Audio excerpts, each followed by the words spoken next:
Birashoboka ko bitari ubwa mbere wumvisha iryo jwi mu buryo busa nk'ubutuje.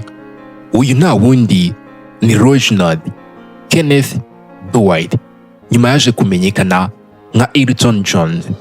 Avuga tariki ya 25 Werurwe 1947 mu gihugu cy'Ubwongereza.